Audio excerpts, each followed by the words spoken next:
For 18 seasons, Russell Westbrook played basketball like every possession might be his last. He attacked harder, ran faster, jumped higher, and competed with an intensity that made him impossible to ignore. To some, he was one of the greatest point guards basketball had ever seen. To others, his style was the reason his team could never finish the job. But now that Russell Westbrook's career is officially over, we can finally look at the entire story. So, what really happened to Russell Westbrook?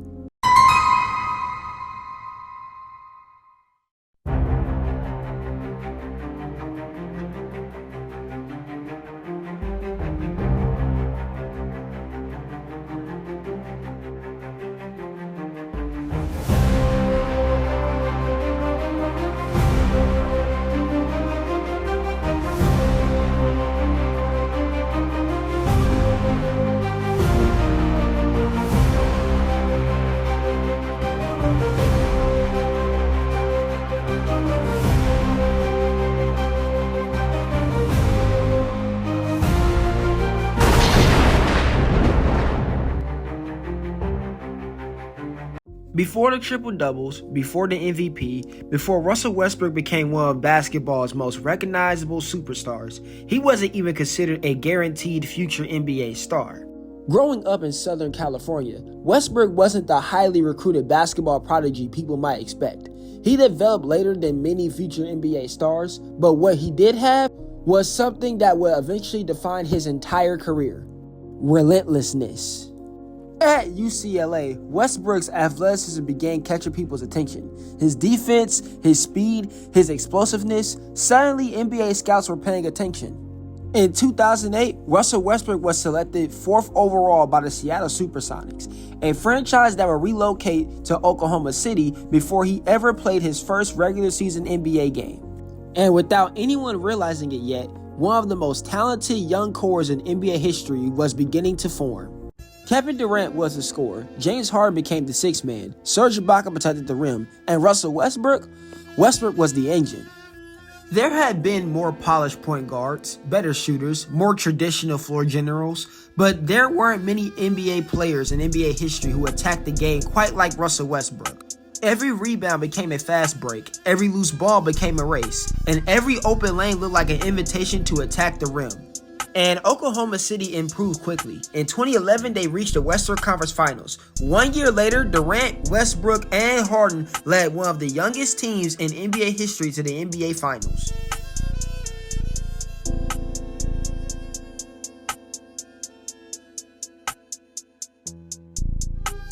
But they had arrived ahead of schedule. And even after losing to LeBron James and the Miami Heat in 5 games, the assumption around the basketball world was simple: they'll be back. They never got back. Months later, James Harden was traded to Houston. The Thunder still had 2 superstars. They still had championship expectations. And over the next several years, Durant and Westbrook would come painfully close. But injuries, brutal Western Conference competition, and missed opportunities kept getting in the way.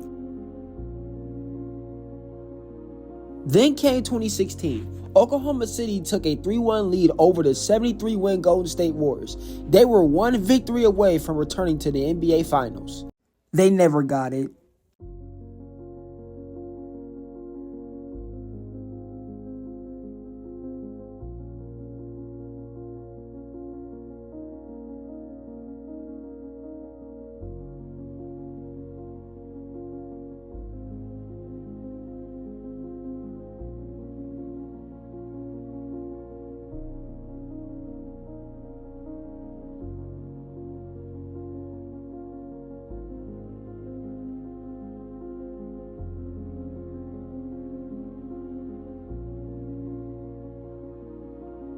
And that same summer, Kevin Durant left Oklahoma City to join the same team that had just eliminated them.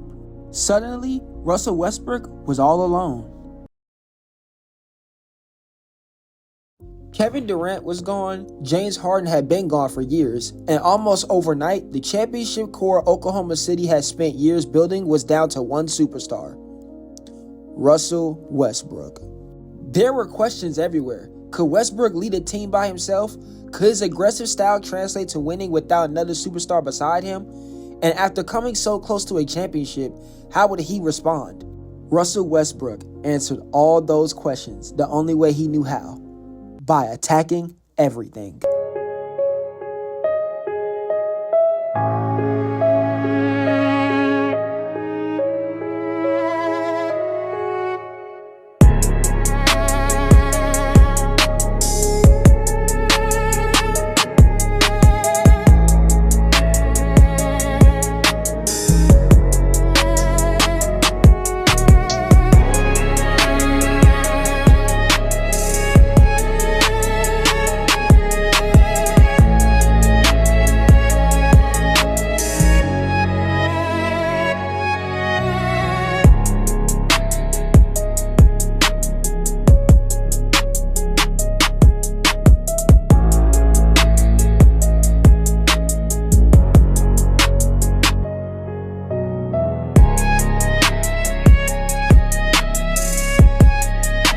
Night after night, Westbrook put up numbers that didn't seem real. 30 points, 15 rebounds, 10 assists. Then he'd come back and do it again.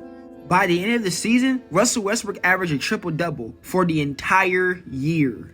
Before Westbrook, Oscar Robertson was the only player in NBA history to average a triple-double across an entire season. He did it in the 1961-62 NBA season. For more than half a century, nobody had repeated it. Until Russell Westbrook. Then came April 9th, 2017.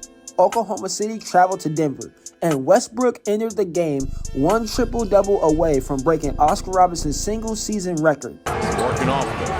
Russell kicks it to the corner. And he's got it!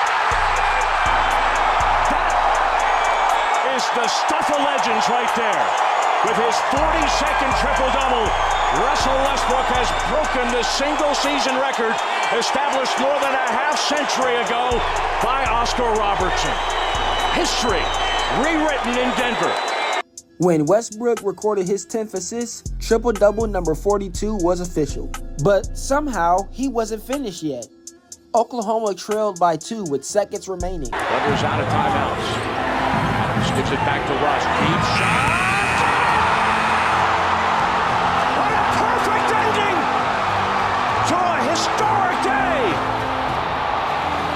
50 points, 16 rebounds, 10 assists, a record-breaking triple-double, and a game-winning 3.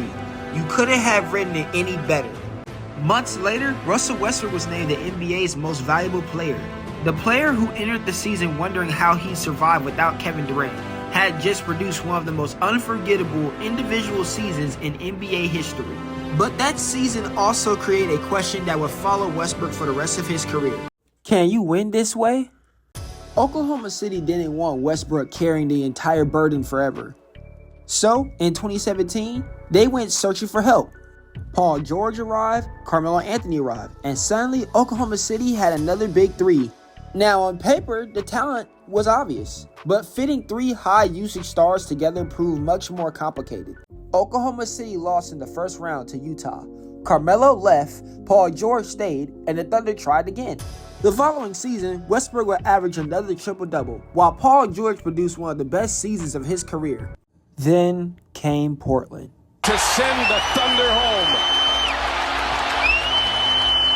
Lillard, long-range 3, and it's good!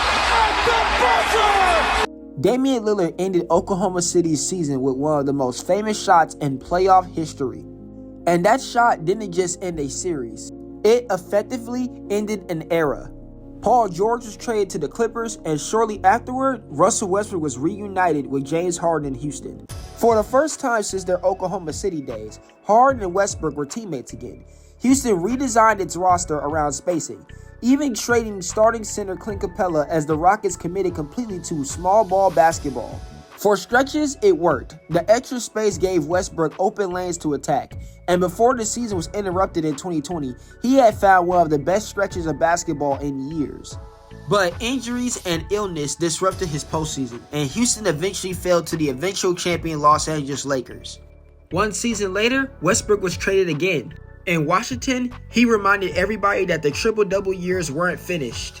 In May of 2021, Westbrook got his 182nd triple-double, passing Oscar Robertson for the most triple-doubles in NBA history. Something that once seemed almost impossible had become Russell Westbrook's record. And then he came to Los Angeles. 3 future Hall of Famers, championship expectations, and one enormous problem. The fit never really made sense. Westbrook had always been at his best with the ball in his hands, attacking an open floor. LeBron James was also at his best controlling the offense, and neither provided the consistent outside shooting needed to make the pairing easy. As the Lakers struggled, Westbrook became one of the biggest targets in basketball. Every turnover, every missed jumper, every bad night became content. Eventually, Westbrook's days as a franchise centerpiece were over. But his career wasn't. The final years forced Russell Westbrook to do something that can be incredibly difficult for former MVPs. Adapt. Smaller role, fewer shots, different expectations, but the same energy. And after 18 seasons, the player who seemed like he could run forever finally stopped.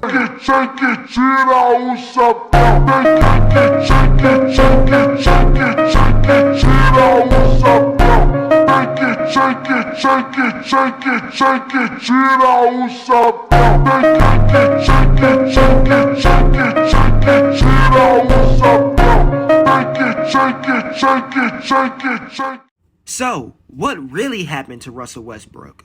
How did an MVP, an NBA Finals point guard, and one of the most statistically dominant players basketball had ever seen become one of the most polarizing players of his generation? The answer starts with the same thing that made Russell Westbrook great: his style. Russell Westbrook played basketball at one speed, full speed. He attacked the rim, chased rebounds, pushed the break, took risks, and played with an intensity very few players could match. When it worked, it looked unstoppable. When it didn't, the flaws were impossible to ignore. His critics pointed towards the turnovers, the shooting, the efficiency, and the postseason disappointments. His supporters pointed towards something else: the production, the durability, the playmaking, the rebounding, and a motor that almost never stopped. And the truth? Both can be true. Russell Westbrook wasn't a perfect basketball player, but perfection was never what made him special.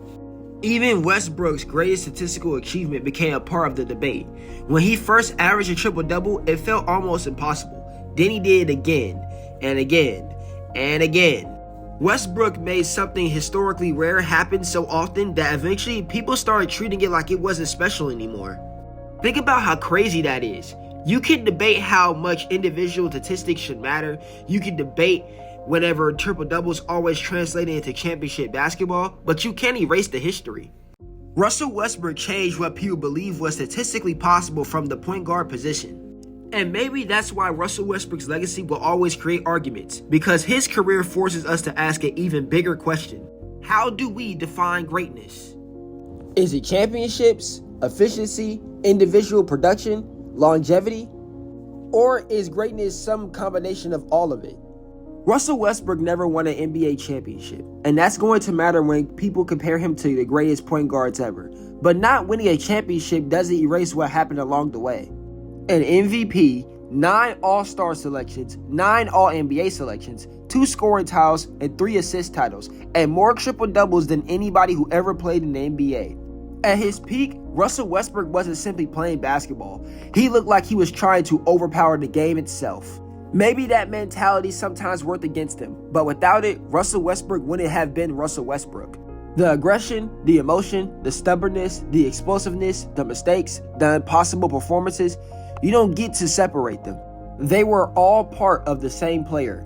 And now that his career is over, maybe the question isn't whether Russell Westbrook played basketball the right way. Maybe the better question is, will we ever see anyone play quite like that again? And that's what really happened to Russell Westbrook. If you enjoyed the Season 2 premiere of What Really Happened, hit that like button and subscribe to the channel. And I want to hear from you. How will you remember Russell Westbrook? As one of the greatest point guards ever? One of basketball's biggest what-ifs? Or somewhere in between? Let me know in the comments.